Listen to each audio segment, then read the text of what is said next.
s'émeut. À chaque dame que viennent croiser ces deux ronds bleus, il se pleut de quelques larmes lorsque s'éveillent les jours heureux. Mais il ne demande que ça, fragile, entièrement fait de soie. Il s'épuise de celle qu'il ne veut pas et qui pourtant ne rêve que de ses pas et qui pourtant se crève à le faire roi.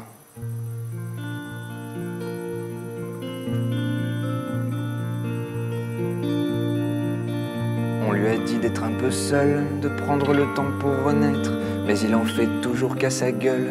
Contre le temps il aime promettre, et aussitôt qu'il n'est plus qu'un, il redevient ce silencieux. Alors il se bat comme un chien pour de nouveau compter pour deux, et lorsqu'arrive un nouveau cœur, alors peut commencer le drame de sa vie, celui d'avoir peur, de se livrer corps et larmes pour ne pas chuter de trop haut, ou finir noyé dans l'écume. Rien que lui chuchoter des mots devient aussi lourd qu'une plume. Il s'ennuie de celle qu'il n'aime pas et qui pourtant ne rêve que du même toit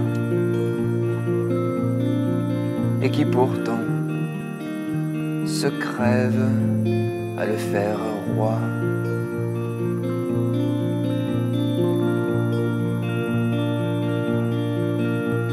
Il aime à se faire croire que la solitude le fait vivre, mais qu'en est-il lorsque le soir, de tous ses souvenirs il s'enivre et qu'il le plonge dans le noir, un noir dont il ne se sent pas libre, car la plus belle de ses histoires est née dans les bras d'une fille, une de ces reines de l'insolence qui manie si bien la beauté, une de celles qui font offense aux colombes immaculées, ces tendres muses pour qui chaque homme et femme serait prêt à tuer, pour qui vos excuses s'endorment devant autant d'humanité. Il dérive lorsqu'il le voit,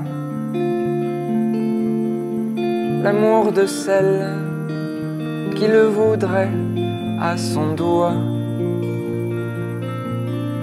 l'amour de celle qui près de lui meurt de froid,